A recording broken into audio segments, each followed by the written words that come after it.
The alarm screamed through the colony at 3 in the morning. Jiho rolled out of his bunk before his eyes were fully open, grabbing his rifle and helmet. The other soldiers in the barracks were doing the same, stumbling in the dim emergency lights. "What's happening?" someone shouted. "Crash in Sector 7, came the reply from the corridor. "Unknown vessel." Jiho followed his squad out into the cold night air of the moon colony. The sky above was black with stars, but toward the industrial sector, orange flames lit up the darkness. Smoke rose in thick columns. He could hear sirens from multiple directions as emergency vehicles raced toward the crash site. Captain Hyun was waiting at the assembly point, her face tight with worry. She had been stationed on this colony for 15 years and had seen plenty of trouble. This looked like more. "Listen up," she called out as the soldiers gathered around. "We have a crashed ship in the warehouse district. The automated defenses shot it down when it didn't respond to hailing. We don't know who or what is inside. Standard first contact protocols, non-lethal if possible." Jiho checked his weapon as they loaded into the transport vehicles. First contact protocols usually meant scared refugees or lost traders. Usually. But something about the captain's expression made him uneasy. The crash site was worse than he expected. The ship had torn through 3 warehouses before finally stopping. It was a strange design, all curves and dark metal that seemed to absorb light rather than reflect it. Parts of it were still glowing red from atmospheric entry. "Spread out," Captain Hyun ordered. "Scan for survivors." Jiho moved with his squad toward the wreckage. His helmet display showed thermal signatures, and there was one strong reading near what looked like the cockpit. "Something alive. Something big. Contact," he reported into his radio. "One life sign 20 meters ahead. Hold position," Hyun replied. "Let the scanners tell us what we're dealing with first." They waited while the technical team ran their equipment. Jiho could see other soldiers forming a perimeter, their weapons ready. The colony was home to dozens of alien species, all living together under coalition law. Most were peaceful. Most. "Captain," the tech specialist's voice came through the radio and he sounded afraid. "You need to see this." Everyone moved closer as the tech pulled up a holographic display. The scans showed a figure inside the wreckage. It was roughly humanoid but larger, with what looked like massive wings extending from its back. The tech zoomed in on the biological readings. "It's Valkyrie," he whispered. The word spread through the soldiers like ice water. Jiho felt his stomach drop. The Valkyrie were legends, stories told to scare new recruits. Blood drinkers, apex predators. A species so dangerous that their home systems were marked as no-go zones on every star chart. "Are you certain?" Hyun asked. "Positive. The genetic markers are unmistakable." "How did a Valkyrie get all the way out here?" someone asked. Nobody had an answer. "We need to secure it," Hyun said. "Stun weapons only. Move in slowly." The first team advanced toward the wreckage. Jiho watched from his position, his heart beating hard. They got within 10 meters when it happened. The sound that came from inside the ship was like nothing Jiho had ever heard. It was a scream, but also not a scream. It was wind chimes made of knives. It was the sound of wings in a hurricane. It bypassed his ears and went straight into his brain.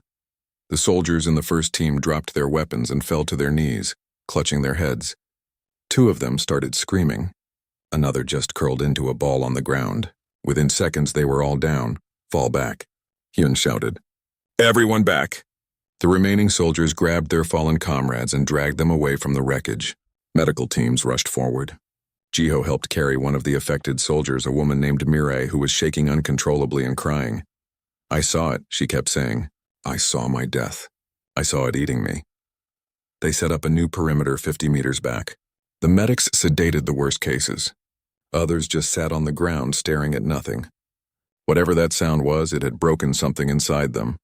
"It's a psionic defense," the tech specialist explained to Captain Hyun. Jiho stood nearby, listening. "The Valkyrie can project fear directly into other minds. It's how they hunt. Can we counter it?" Hyun asked. "Not with anything we have here. Most species are vulnerable to it. It's instinctive, like being afraid of falling, so we can't get close to it." "No, ma'am." Jiho looked back at the wreckage. In the growing dawn light, he could see movement inside. The Valkyrie was still alive, still trapped. "Still dangerous, what do we do?" someone asked. "Just wait for it to die?" "We can't leave a Valkyrie alive this close to the colony," another soldier said. "You know what they are?" "What they do?" Captain Hyun was quiet for a long moment. We need authorization from Coalition Command. Until then, we maintain the perimeter. Nobody approaches. As the sun rose higher, more details became visible. Through the torn hull of the ship, Jiho could see her. Yes, her. The body shape was feminine, though larger than any human woman. She was slumped against a wall and her wings were visible now. They were magnificent and terrible at the same time, spanning at least 12 feet even in their damaged state. But they were broken.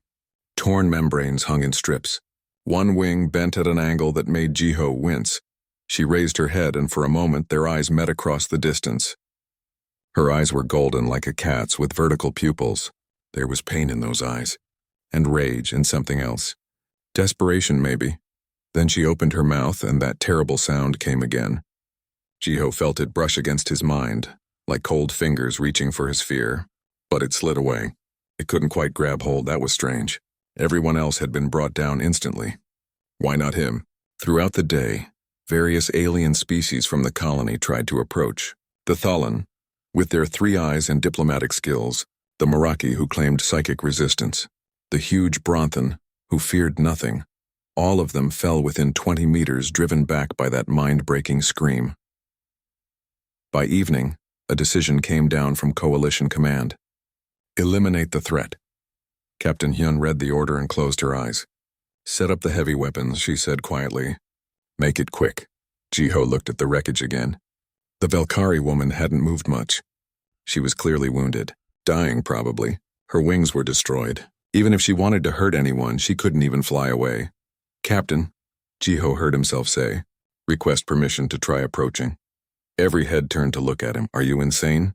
Someone muttered, but Hyun studied his face. Why? Because she hasn't hurt anyone yet, Jiho said. Not really. She's just defending herself. She's scared and hurt and we're about to kill her for it. She's Velkari, Hyun said. She's alive, Jiho replied. And isn't that supposed to mean something? Captain Hyun stared at Jiho for what felt like an hour, but was probably only 30 seconds. Around them, the other soldiers waited. The sun was setting behind the ruined warehouses, casting long shadows across the crash site. You felt it, Hyun finally said. It wasn't a question. The psionic attack. You felt it, didn't you? Jiho nodded. Yes, ma'am. But it didn't work on me. Not like the others. Why not? I don't know. Maybe I'm just different. One of the medics, Dr. Sora, stepped forward. She was a small woman with quick eyes and hands that were always moving. There might be something to this, she said. Human brain chemistry is unique among coalition species. We evolved differently. Our neural pathways might not respond to Velkari psionics the same way. Might not, Hyun repeated. That's not good enough to risk a soldier's life. With respect, Captain, Jiho said. We're about to execute a wounded person without trial. Let me try. If the psionic defense drops me, you can pull me back and proceed with the original plan. Hyun looked at the medical cases still lying on stretchers nearby. Some of the soldiers who had been hit by the first attack were still unconscious. Others were awake but wouldn't stop crying. If you die, I'm putting it in your file that you were an idiot. Fair enough, ma'am. They gave Jiho a med kit and a short-range communicator. No weapon. If the Velkari wanted to kill him, a gun wouldn't help anyway. He took off his helmet and armor, moving in just his basic uniform. Less threatening that way. The walk toward the wreckage was the longest of his life. Every step felt heavy. His squad watched from behind the barriers along with dozens of others. Word had spread through the colony. This wasn't just about one Velkari anymore. It was about whether humans could do something other species couldn't. At 40 meters, Jiho felt the first touch of the psionic attack. It was like cold wind on his thoughts, trying to find a way in. His steps slowed, but he kept walking. At 30 meters, the pressure increased. Images flickered in his mind. Teeth, claws, blood. But they were distant, like watching a scary movie instead of living it. At 20 meters, where everyone else had fallen, Jiho paused. The attack was strong now, a constant pressure against his consciousness. But it was just pressure. It couldn't actually grab him. He took another step. Inside the wreckage, the Velkari woman raised her head. Those golden eyes fixed on him with surprise. She made the sound again, louder this time, more desperate. It hammered at Jiho's mind like a fist against a door, but the door held. I'm not here to hurt you, Jiho said, though he knew she couldn't understand. He raised his hands slowly, showing they were empty. I have medical supplies. You're injured, she hissed at him, showing teeth that were definitely made for tearing flesh. Her broken wings tried to spread in a threat display, but only managed a pitiful flutter. Pain crossed her face. Jiho slowly knelt down and placed the medkit on the ground. Then he backed away 3 steps and sat down, cross-legged, hands visible. They stared at each other. Minutes passed. The sun continued to set. Behind him, Jiho could hear confused muttering from the soldiers. This wasn't exactly a dramatic confrontation. The Valkyrie woman didn't move toward the medkit. She just watched him with those predator eyes. He could see her more clearly now. Her skin was pale, almost gray, with darker patterns running down her arms like tattoos. Her hands ended in claws, but they were retracted now, almost like fingernails. She wore some kind of flight suit torn and burned from the crash. My name is Jiho, he said quietly, pointing to himself. Jiho? She tilted her head bird-like. He pointed to her. You? She made a sound that was like wind through tall grass. Nari, Jiho repeated. He smiled. That's a nice name. She showed her teeth again, but this time it seemed less like a threat. Jiho stood up slowly. Nari tensed. He backed away, keeping his movements smooth and non-threatening. I'll come back tomorrow, he said, with more supplies. He walked backward for 10 meters before turning around. The psionic pressure faded with distance. When he reached the barriers, the other soldiers were staring at him like he just walked on water. Report, Captain Hyun said. She's hurt bad, Jiho said. Scared, defensive, but she didn't try to physically attack me. I think we can work with this. Dr. Sora was already scanning him with medical equipment. No psychological damage, she announced. His neural patterns are completely normal. Whatever she hit him with, it bounced off. This changes things, Hyun said. She pulled out her communicator. I need to update Coalition Command. Over the next week, Jiho returned to the crash site every day. Each time he brought supplies, food, water, medical equipment. Each time he sat just outside the wreckage and talked. Nari never came out. But she started taking the supplies after he left, and she started responding when he spoke. Jiho learned that the Valkyrie language was complicated. It used sounds that human throats couldn't quite make, but he could get close. And Nari seemed to understand simple Coalition standard words after hearing them enough times. Hurt? He would ask, pointing to her wings. She would nod. Or make a sound that he learned meant yes. Help? He would offer, gesturing to the medical supplies. She would make a sound that meant no or not yet, or maybe, I don't trust you enough. But slowly, the distance between them shrank. By the 4th day, Jiho was sitting just inside the wreckage entrance. By the 6th day, he was sitting close enough to see the details of her injuries. The wings were worse than he'd thought. Not just broken, but shredded. Some kind of energy weapon had burned right through the membranes. This wasn't an accident, he said, more to himself than to her. Nari made a sound he'd learned meant agreement. Someone shot you down on purpose. Another agreement sound. Who? She looked at him for a long moment. Then she spoke in halting Coalition standard, words she'd picked up from him. My people. My own people. Jiho felt cold. Why? She struggled to find the words. I know. Secrets, bad secrets. They want. Kill me? Political exile, Jiho said. You're a refugee. Refugee, she repeated, testing the word. Yes, refugee. This changed everything. If Nari wasn't a threat but a victim, then Coalition law was clear. She deserved protection, but convincing everyone else of that would be difficult. The fear of Valkyrie ran deep. On the 7th day, Jiho brought something different. A data tablet loaded with language learning programs. He spent 2 hours teaching Nari how to use it. Her claws were surprisingly dexterous once she understood what to do. This helps you learn our language, he explained, so we can talk better. She looked at the tablet, then at him. Why help me? It was the first real question she'd asked. Jiho thought about it. Because you need help, he finally said. That's enough reason. Nari made a sound he hadn't heard before. It was softer than the others. Almost sad. Other humans? They feel my fear. They fall down. You don't. Why? I don't know, Jiho admitted. Maybe humans are just built different. Or maybe I'm just lucky. Lucky, she repeated. Then she did something unexpected. She reached out with one clawed hand and gently touched his arm. It was the first time she'd made physical contact. "Thank you. For lucky." That night back in the barracks, Jiho's squadmate Dabin cornered him. "You're spending a lot of time with that thing. Her name is Nari, and she's not a thing. She's Velkari. She drinks blood.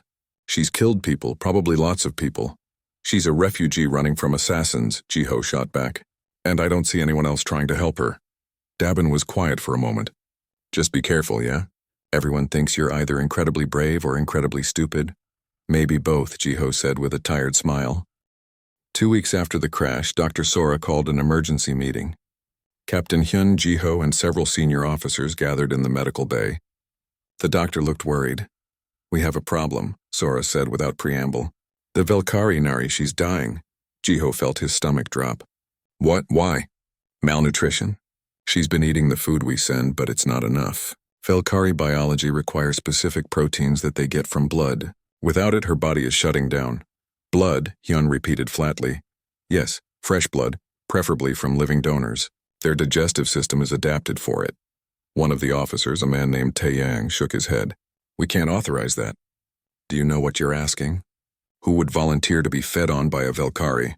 We have synthetic blood supplies," another officer suggested. "I already offered," Sora said. She refused. When I pressed her for why, she said synthetic blood is like offering someone cardboard instead of bread. It has some nutritional value, but not enough. And there's a cultural component too. Accepting synthetic blood is seen as shameful in Velkari society. So our options are let her die or find someone willing to be a blood donor to a predator, Hyun said. "Great," Jiho spoke up. "I'll do it." Everyone turned to look at him. "Absolutely not," Hyun said immediately. "We don't know what that would do to you. We don't know what not doing it will do to Nari," Jiho countered. "She'll die. After everything we've learned about her situation, after we've established contact, we're just going to let her starve." "It's not starvation, it's the natural limits of what we can provide," Taeyang argued. "That's just semantics," Jiho shot back. "She needs blood. I can give blood. People donate blood all the time." "Not to Velkari," Sora said quietly. "There's a difference. From what little we know, when a Velkari feeds, there's a connection, a biological exchange. We don't know what that entails." "Then we'll find out," Jiho said. "Because I'm volunteering." The argument went on for another hour. In the end, Captain Hyun made the decision. It's his choice. We'll allow it, but under strict medical supervision. Any sign of problems, we pull the plug on this immediately. They told Nari that evening. Jiho sat with her in the wreckage while Dr. Sora explained through a translator device they'd set up. Nari's golden eyes went wide. "No," she said in Coalition Standard. "Too dangerous. For you." "I've been sitting next to you for 2 weeks," Jiho pointed out. "If you wanted to hurt me, you've had plenty of chances. This different. The feeding, it creates bond. You will see my thoughts. I will taste your memories. It is intimate.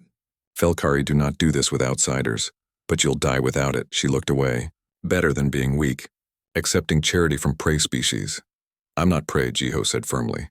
"And this isn't charity. It's friendship." She looked back at him sharply. "Friendship? You barely know me.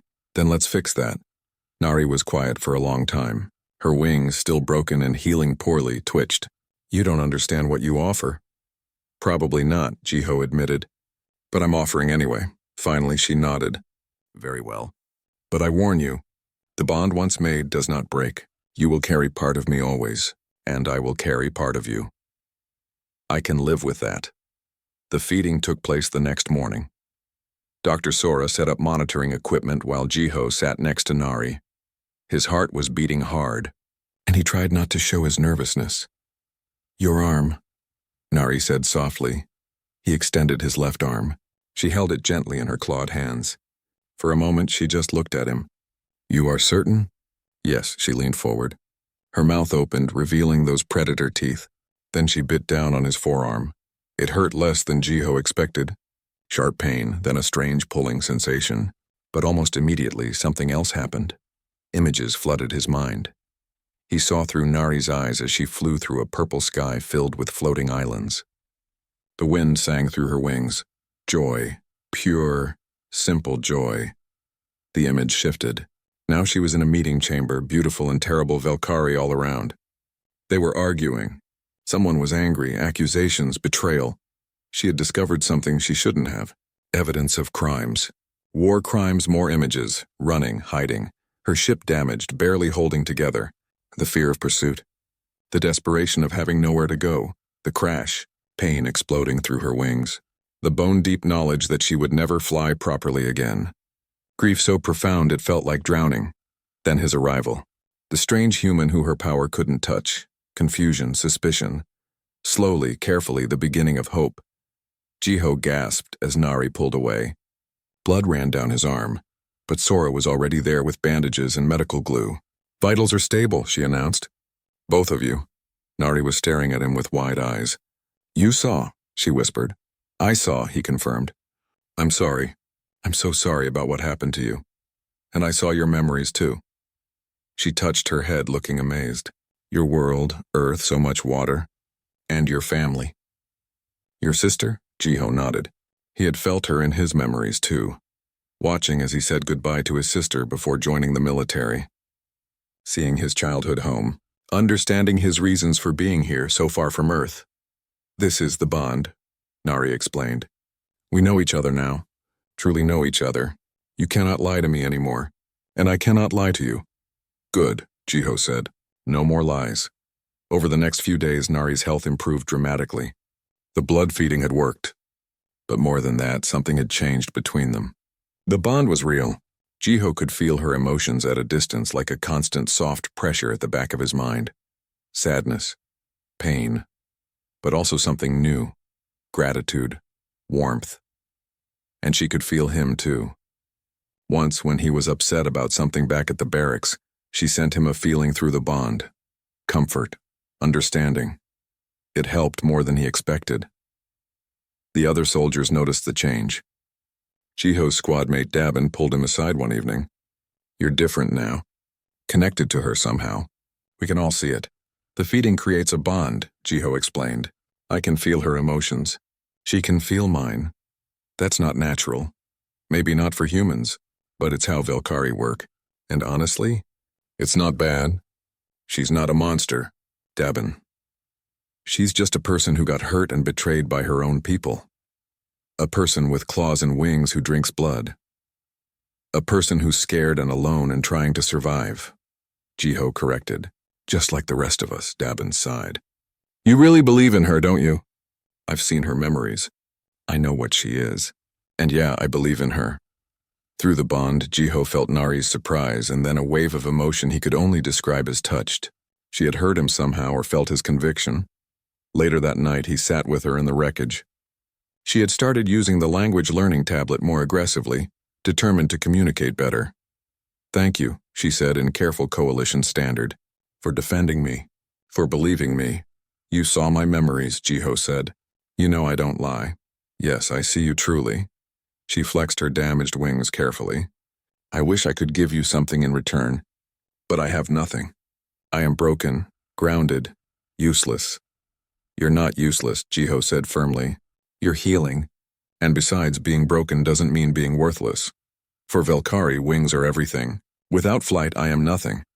"Then maybe Velkari need to update their thinking," Jiho suggested. "Humans couldn't fly for most of our history. We were grounded too, but we didn't let that stop us. We built machines. We found other ways. We adapted." Nari looked at him thoughtfully.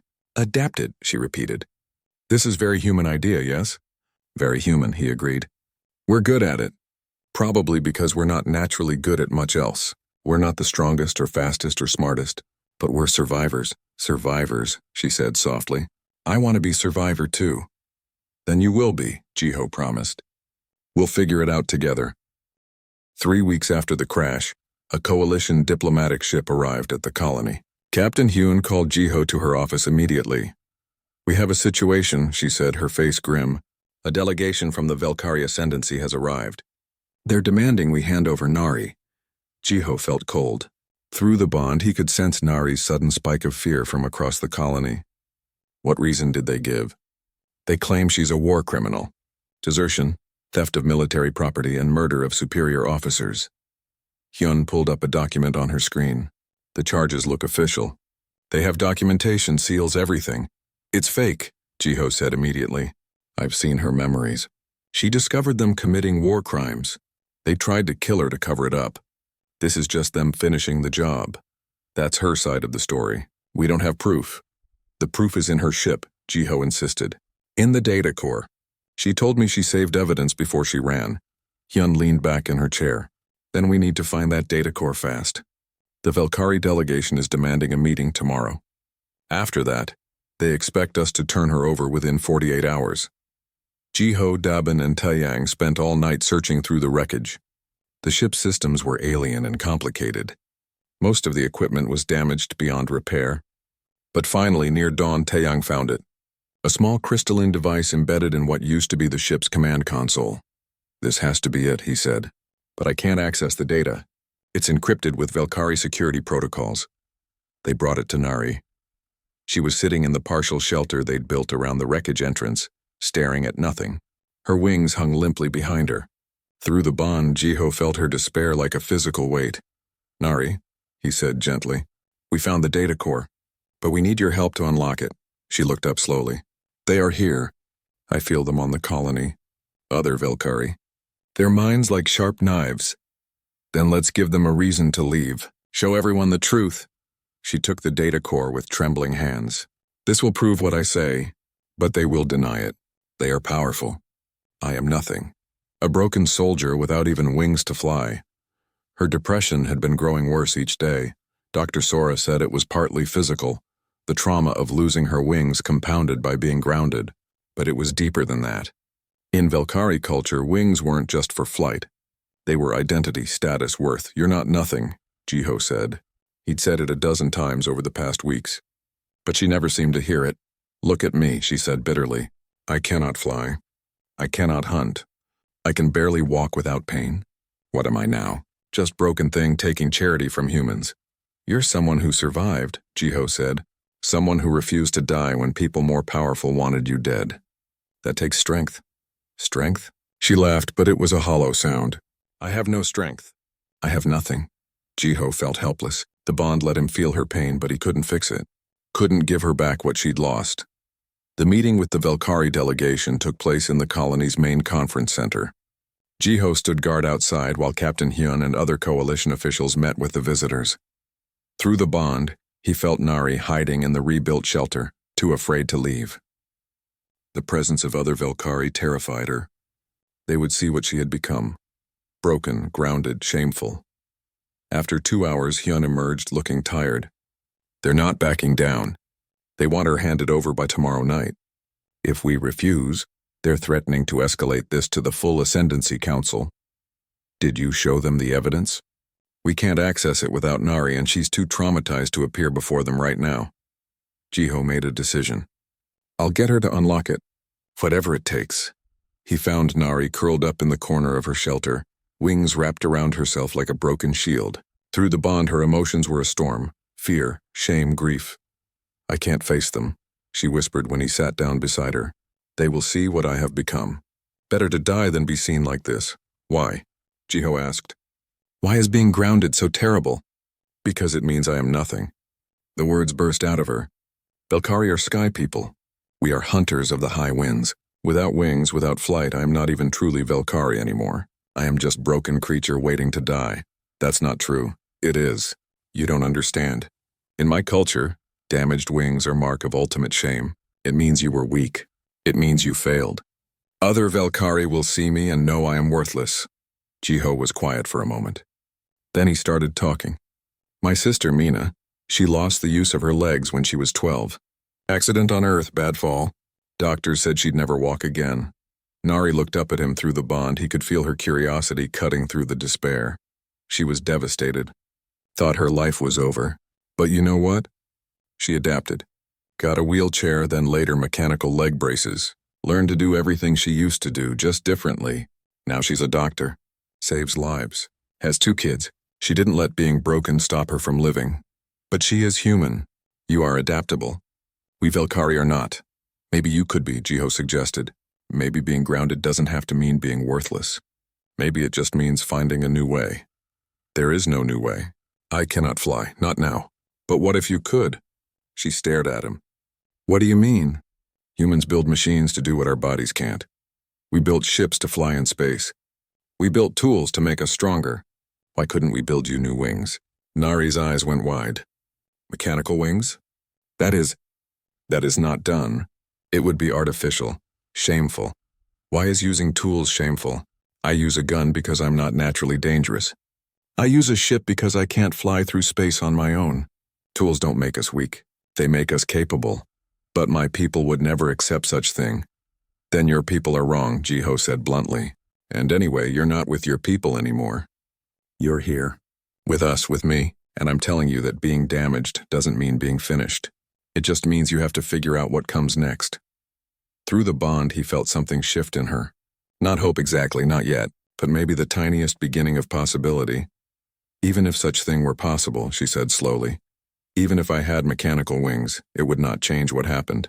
I still failed. I still lost. You didn't lose. You survived. There's a difference. Is there? Yes. Jiho took her clawed hand in his. Losing means giving up. You haven't done that. You're still here, still fighting even when you don't realize it. That's not failure. That's courage. She made a sound that might have been a laugh or a sob.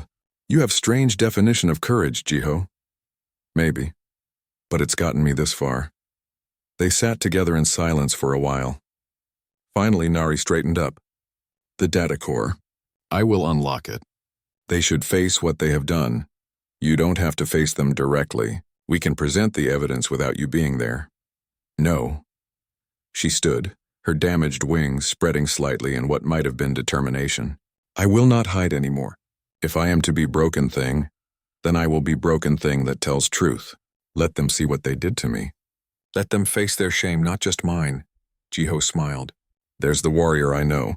Through the bond, he felt her grim determination. It wasn't happiness. It wasn't healing. But it was something. A spark of the person she used to be, fighting its way back through the darkness. Besides, she added with a sharp smile that showed all her teeth, if they are going to kill me anyway, I might as well make them work for it. That's the spirit. Spirit, she repeated, testing the word. Yes, I have little left, but what remains I will use. That night, Nari unlocked the data core. The files inside were damning. Records of attacks on civilian populations. Evidence of weapons deals with hostile factions. Proof that the delegation's leaders had ordered the assassination of political rivals, including Nari. This will change everything, Captain Hyun said as she reviewed the files. This is enough to bring charges against their entire command structure. But when they looked for Nari, she was gone from her shelter. Jiho found her standing on a hill outside the colony, staring up at the stars. Her wings caught the moonlight, torn and beautiful and sad. I used to fly up there, she said quietly. Between the stars, free. You will again, Jiho promised. Maybe not the same way, but you'll fly. You truly believe this? I do. She was quiet for a long moment. Then she said something in Velkari, words that the translator couldn't quite catch. But through the bond, Jiho understood the meaning. Thank you for seeing me as more than broken. The conference room was packed. Coalition officials, colony administrators, and the Velkari delegation all gathered to review the evidence. Nari stood at the front, her head high despite her damaged wings. Jiho stood beside her, close enough that she could feel his support through the bond. The lead Velkari delegate was named Soren. He was tall and imposing, with perfect black wings that stretched dramatically behind him. His golden eyes were cold as he looked at Nari. This evidence is clearly fabricated, he said smoothly after the files were presented. A desperate attempt by a deserter to avoid justice. The files have been authenticated by 3 independent experts, Captain Hyun replied. The encryption keys match Ascendancy military protocols. These are genuine. Then they were stolen, Soren said, which only adds to her crimes. They prove you ordered attacks on civilian populations, Nari said. Her voice was steady, but Jiho could feel her fear through the bond. They prove you killed the council members who discovered your weapons deals. They prove nothing except your theft of classified information. Soren's wings spread slightly, a dominance display. Look at you, grounded, broken. Do you think anyone will believe the word of a cripple over mine? The word hit Nari like a physical blow. Through the bond, Jiho felt her shame spike, but before he could speak, she stepped forward. I may be broken, she said clearly, but I am not a liar, and I am not a coward who murders rivals in the dark. You are nothing, Soren hissed. A wingless disgrace. You should have died with honor instead of crawling to these prey species for protection. That's enough, Captain Hyun said sharply. This is a coalition facility. You will show respect or leave, but the damage was done. Nari's composure cracked. She turned and walked out of the conference room, her damaged wings trembling. Jiho started to follow, but Hyun caught his arm. Let her go for a moment. We need to discuss next steps. The meeting continued for another hour, but Jiho could barely focus. Through the bond, he felt Nari's emotions churning. Shame, rage, despair. By the time he was dismissed, the feelings had settled into a numb emptiness that worried him more than the anger. He found her back in the shelter, staring at her reflection in a piece of polished metal from her ship. She was looking at her wings. He was right, she said quietly. I am nothing now. Wingless disgrace. He's a politician covering his crimes, Jiho said. His opinion means nothing. It means everything. He said what all Velkari think when they see me. Broken, useless, better dead. Then all Velkari are idiots. Despite herself, Nari made a sound that might have been a laugh. Perhaps. Jiho sat down beside her. I talked to Taeyang, the colony engineer. He's been working on something. What kind of something? A prototype. Powered exoskeleton wings. Mechanical extensions that could interface with your existing wing structure. They wouldn't be like your original wings, but they might let you fly again. Nari went very still. Mechanical wings. Yes. It would take time to build and test, and learning to use them would be difficult, but it's possible. It would be artificial. False flight. It would be real flight using different tools, Jiho corrected. Humans don't have wings at all, but we fly. We built machines to do it for us. Why is that shameful? Because Velkari are supposed to be perfect. Natural hunters, not creatures that need machines. Nobody's perfect. Everyone needs help sometimes. Nari was quiet for a long time. Her clawed fingers traced the tears in her wing membranes. If I did this thing, if I accepted mechanical wings, other Velkari would see it as final proof of my weakness. Other Velkari tried to kill you. Why do you care what they think? Because they are my people. My culture. To abandon it completely would be to lose myself. You're not abandoning it. You're surviving it. There's a difference. She looked at him. You make everything sound so simple. It's not simple. It's just necessary. Jiho stood up. Come with me. Taeyang has something to show you. The engineering bay was in the colony's industrial sector. Taeyang was waiting for them along with Dr. Sora. On a workbench lay a framework of lightweight metal and synthetic materials. It looked like a skeleton of wings. This is the prototype, Taeyang explained. It would attach to the remaining structure of your wings and extend them, powered by microfusion cells. The control systems would interface directly with your neural patterns. Nari approached slowly, staring at the mechanical structure. She reached out and touched it carefully. How would it work? You'd think about moving your wings, same as always. The sensors would pick up those neural signals and translate them to movement. It would take practice, but theoretically, you could fly as well as before. Maybe better. Better than natural wings. Nari sounded skeptical. Different, Dr. Sora corrected. More control options, potentially faster. But yes, in some ways better. Technology can enhance what nature provides. Nari picked up part of the framework. It was lighter than she expected. This would make me not Velkari. A thing of metal and circuits. It would make you a Velkari who refused to stay grounded, Jiho said. A Velkari who adapted. That word again. Adapted. She turned the metal wing over in her hands. You truly believe I could fly with these? I believe you could do anything you set your mind to, Jiho said. You survived an assassination attempt, crashed on a hostile world, and faced down the people who tried to kill you. Learning to use mechanical wings seems easy compared to that. Through the bond, he felt her emotions shifting. The despair was still there, but something else was growing. Not quite hope. More like curiosity.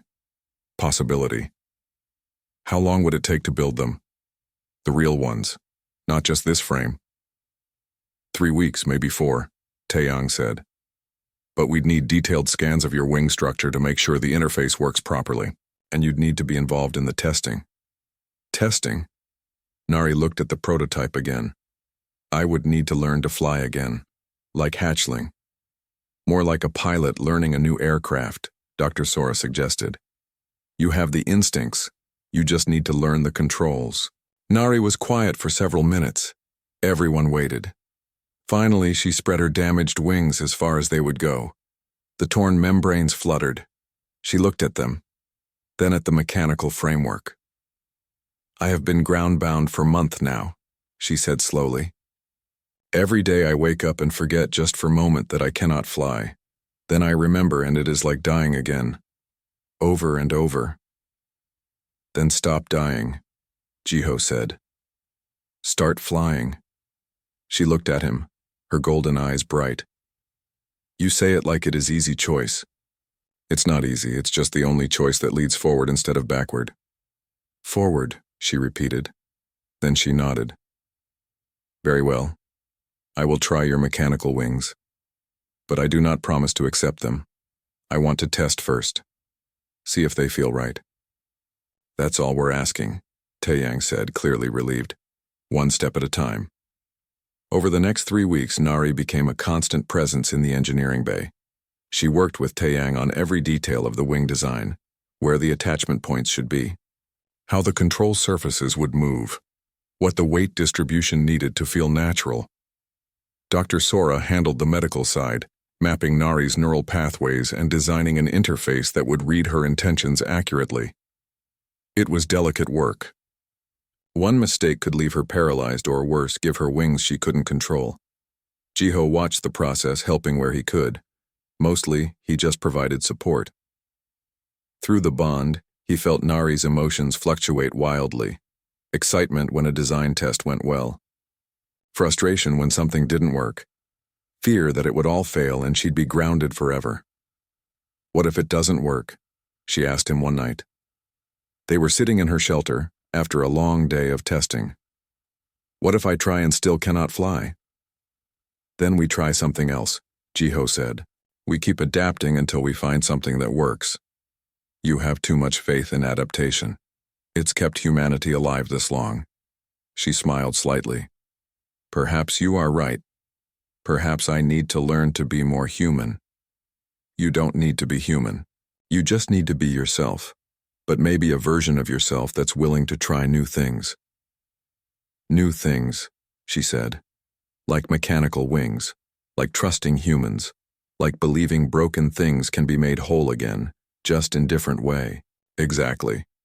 Finally, the wings were ready. They were beautiful in a strange way, all gleaming metal and synthetic membranes. They attached to Nari's existing wing structure with neural interface points that Dr. Sora had carefully mapped. The first fitting took hours. The wings had to be calibrated to Nari's body, adjusted and readjusted until the weight distribution felt right. When they were finally in place, Nari stood carefully and tried to spread them. The mechanical wings extended smoothly, much further than her damaged natural wings could reach anymore. They caught the light and shimmered. How do they feel? Taeyang asked. Strange, Nari said. Like my wings, but also not. Heavy, but responsive. She folded them and spread them again, getting a feel for the movement. It will take practice. We've set up a test area in the main hangar, Dr. Sora said. When you're ready, we can start flight training. Nari looked at Jiho. Through the bond, he felt her fear and excitement mixing together. Will you be there for first flight? Wouldn't miss it, he promised. The main hangar had been cleared for Nari's first test flight. Safety nets hung from the ceiling. Medical teams stood by. Jiho, Dabin, Captain Hyun, and dozens of other colony residents gathered to watch. Nari stood at the center of the hangar, her mechanical wings folded behind her. She looked small and nervous. Through the bond, Jiho felt her terror. This was the moment everything either worked or failed completely. You can do this, he called out to her. She looked at him and nodded. Then she closed her eyes and spread the wings. They extended perfectly, the mechanical joints moving smoothly. The synthetic membranes caught the air. She gave them an experimental flap.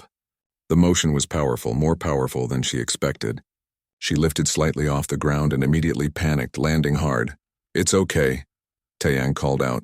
Try again. Smaller movements this time. Nari tried again.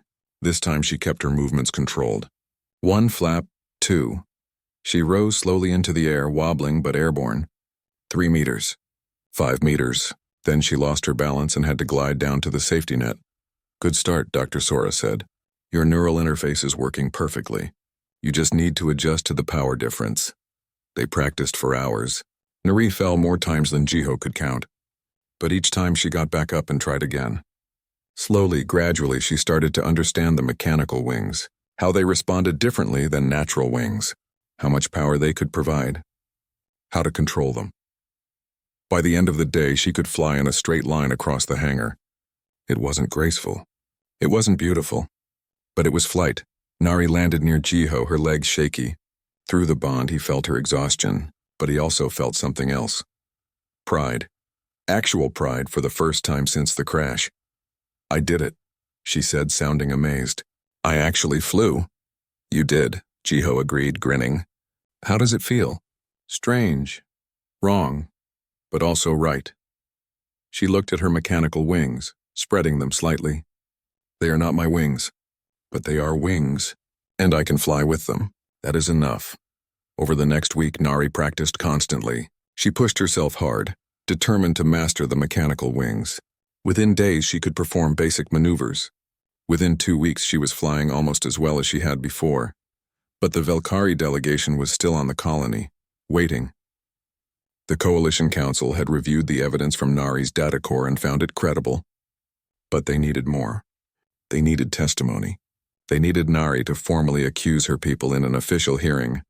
I don't know if I can do it, Nari told Jiho the night before the hearing, standing before them all, showing what I have become. What you've become is someone who survived, Jiho said, someone who refused to give up. That's not shameful.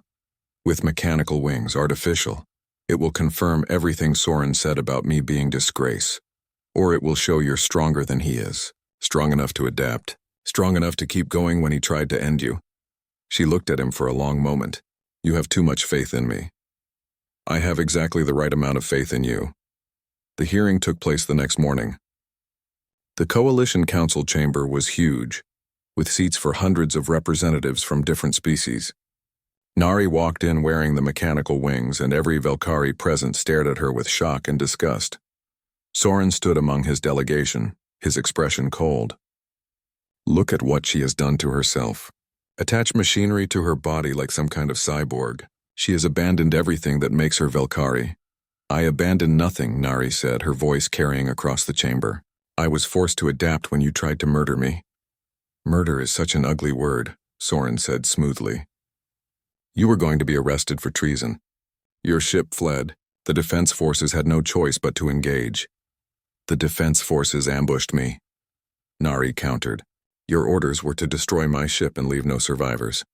But I survived. And I kept the evidence. She activated a holographic display. The files from the data core appeared in the air above the chamber floor. Battle recordings, communication logs, financial records, all of it pointing to Soren and his faction. These files prove you ordered attacks on civilian populations on 3 different worlds, Nari said. They prove you sold advanced weapons to hostile factions. They prove you assassinated 7 council members who discovered your crimes. The files prove nothing, Soren argued. They could easily be fabricated. They match classified military encryption protocols, Captain Hyun interjected. 3 independent analysis teams have verified their authenticity. These are genuine Velkari military records. Murmurs spread through the chamber. Representatives from different species looked at the evidence with growing alarm. This was bigger than one refugee. This was a major diplomatic incident. Even if these files are genuine, Soren said, his voice taking on a desperate edge, they were stolen. This hearing is based on illegally obtained evidence. I was part of the investigation team that discovered these crimes, Nari said. I had legal access to these files.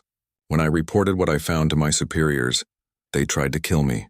I took the evidence and ran because it was the only way to survive and to ensure the truth came out. You abandoned your post. You stole military property. You are a deserter and a thief. I am a soldier who refused to participate in war crimes, Nari shot back. I am someone who chose truth over loyalty to corrupt leaders. Soren's wings spread in anger. You are nothing. A broken, grounded disgrace with metal wings who crawled to prey species for protection. Do you think anyone respects you? Do you think you have any honor left? The words were meant to hurt. And they did. Through the bond, Jiho felt Nari's pain, but he also felt something else. Her anger. Her determination. Honor? Nari said quietly. You speak of honor while ordering the deaths of innocents. You speak of honor while selling weapons to enemies. You speak of honor while standing before this council and lying.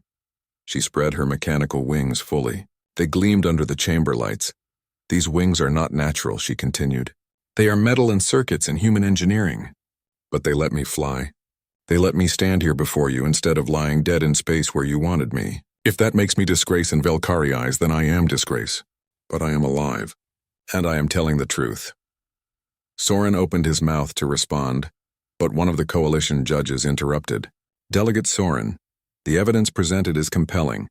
Do you have any actual defense beyond attacking the witness? She is not credible witness, Soren insisted. She is criminal and defector. She is refugee seeking asylum, another judge corrected. And her testimony is corroborated by significant documentary evidence. Unless you can provide contradictory evidence, we must take her accusations seriously. This is outrageous, Soren said. The Ascendancy will not stand for this insult. The Ascendancy will answer these charges, the head judge said firmly. We are suspending diplomatic relations pending a full investigation. You and your delegation will remain on this colony under house arrest until the investigation is complete. Soren's face went dark with rage. His wings flared. For a moment, Jiho thought he might attack. But coalition security was already moving in. Within minutes, Soren and his delegation were escorted from the chamber. Nari stood alone in the center of the room, shaking.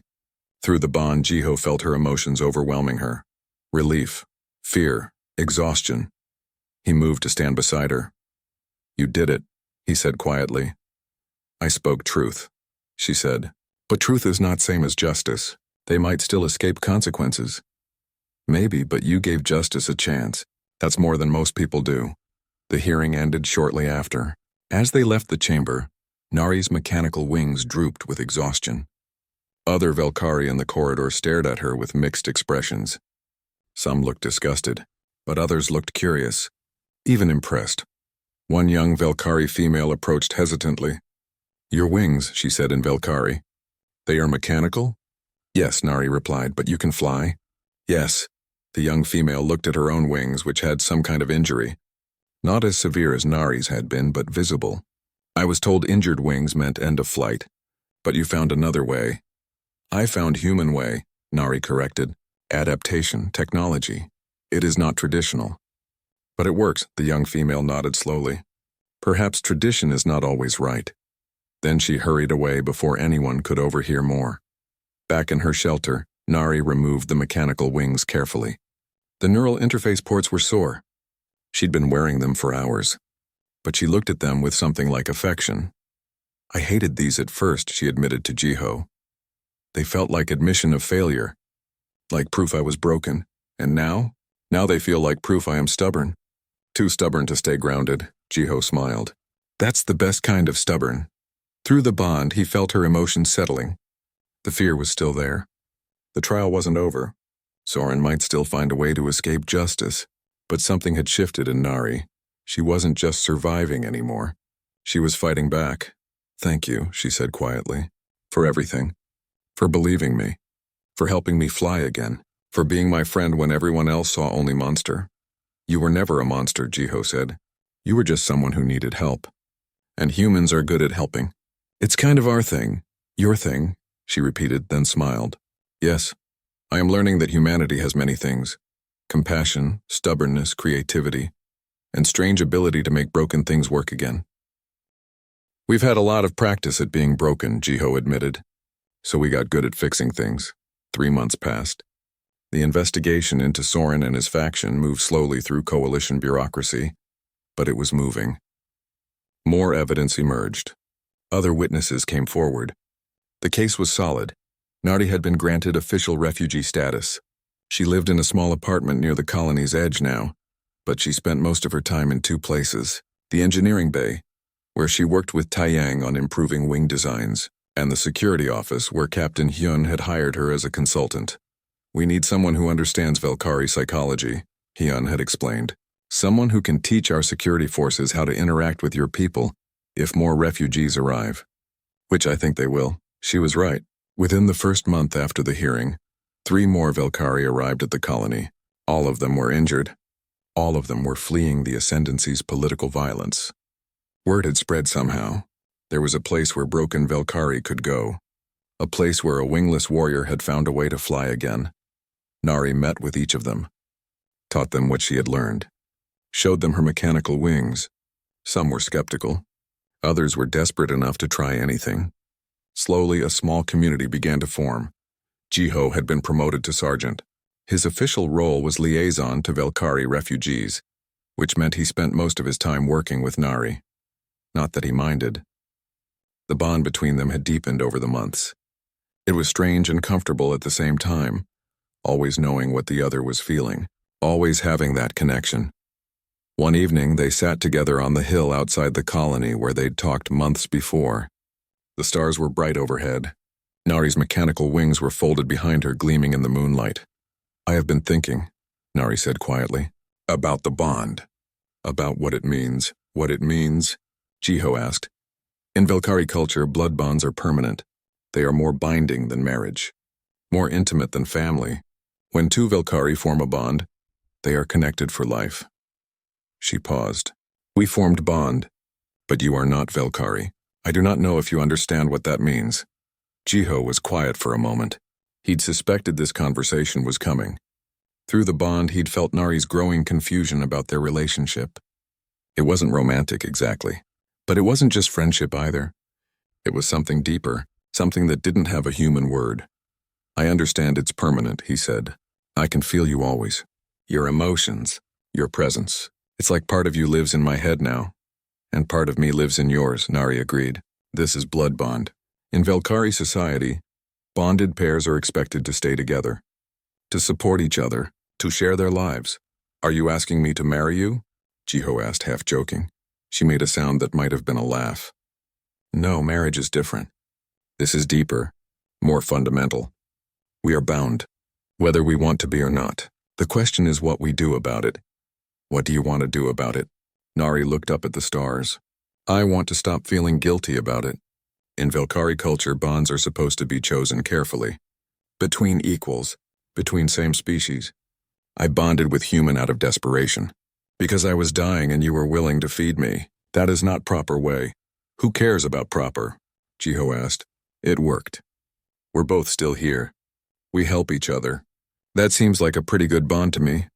"You do not understand. Other Velkari will judge me.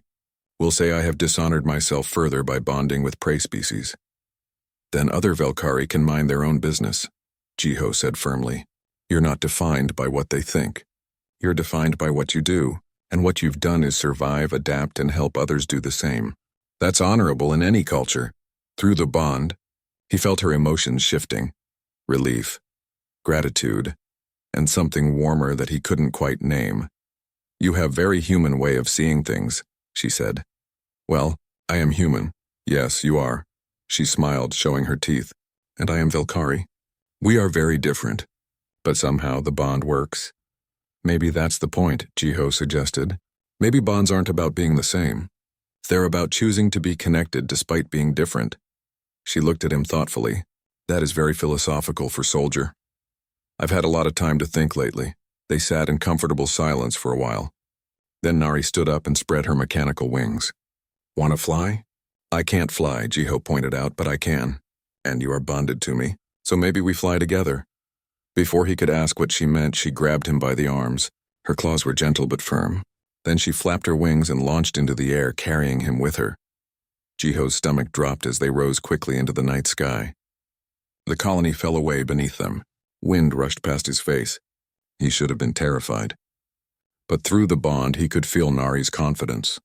Her joy at being airborne. It steadied him. "This is flying," Nari called over the wind. "This is what I lost. What I thought I would never have again." She banked and turned, carrying him in a wide circle around the colony. The stars were impossibly bright above them. The moon below looked small and beautiful. "You were right," she continued, "about adaptation. About finding new ways. I thought losing my natural wings meant losing everything. But I found different wings. Better wings in some ways. They are mechanical, yes, but they are also stronger, more controlled. And they let me do this." She dove suddenly, then pulled up at the last moment. Jiho couldn't help but laugh, the fear and exhilaration mixing together. "You're crazy," he shouted. "Yes, but I am flying kind of crazy. Not grounded kind." They flew for almost an hour. When Nari finally landed back on the hill, they were both breathless and grinning. Jiho's legs were shaky as he found solid ground again. "That was incredible," he said. "That was freedom," Nari corrected. "Thank you for giving it back to me." "I didn't give you anything. You earned it." "We earned it," she said firmly. "Together. That is what bond means. We help each other. We support each other. We fly together even when one of us has no wings." Over the following weeks, life settled into a new routine. Nari continued working with the refugee Velkari, teaching them about mechanical wings and adaptation. Several of them were now testing their own wing designs. The community was growing. Jiho continued his liaison work, but he also started teaching classes on human Velkari cooperation. How to bridge the cultural gaps. How to understand each other despite being so different. The bond gave him unique insights that other humans didn't have. One day, Captain Hyun called them both to her office. "I have news. The Coalition Council has rendered its verdict on Soren and his faction." They waited tensely. "Guilty on all charges," Hyun continued. "War crimes, illegal weapons trading, assassination, everything. Soren will spend the rest of his life in a coalition prison. His faction has been disbanded, and the Ascendancy has issued a formal apology." Through the bond, Jiho felt Nari's surge of emotion, relief so profound it almost brought tears. "Justice. Finally. There's more," Hyun said. "The Ascendancy government has offered you a full pardon and reinstatement to your former rank. They want you to return." Nari went very still. "Return?" "They recognize that you were right, that you acted honorably when you exposed the corruption. They want to make amends." For a long moment no one spoke. Then Nari shook her head. "No, I will not return." "Are you sure? This is everything you wanted. Your honor restored. Your name cleared?" "My honor was never lost," Nari said firmly. "Not truly. And my name is clear here, among people who helped me when my own people tried to kill me. This is my home now." Hyun smiled. "I was hoping you'd say that. Because the council has authorized something else. We're creating a formal Velkari refugee program. We need someone to run it, someone who understands both cultures, someone who has proven they can bridge the gap between species." "You want me to run refugee program?" "We need you to. There are more Velkari out there fleeing violence. They need a place to go. Someone to show them that being broken doesn't mean being finished. You're the only person who can do that." Through the bond, Jiho felt Nari's emotions swirling. Pride, purpose, hope. "I accept," she said, "on one condition." Jiho continues as liaison. "We work together." "That was already the plan," Hyun said. That evening, Nari and Jiho returned to their hill. The sun was setting, painting the sky in shades of purple and orange. Nari's mechanical wings caught the light, making them look like they were made of fire. "I never thought this would be my life," Nari said quietly. "Running refugee program on human colony. Bonded to human soldier. Flying with mechanical wings. It is so far from what I was supposed to be." "What were you supposed to be?" "Traditional Velkari warrior. Flying natural ships with natural wings. Serving Ascendancy with honor. Living and dying according to the old ways." "Sounds boring," Jiho said. She laughed. "Maybe. Or maybe I am just telling myself that because I can never go back to it."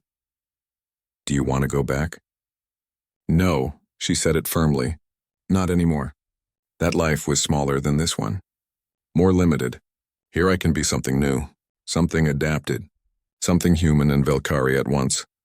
Something unbroken," Jiho added. "Yes." She spread her wings wide, the mechanical joints moving smoothly. "I was broken. My wings were destroyed. My honor questioned.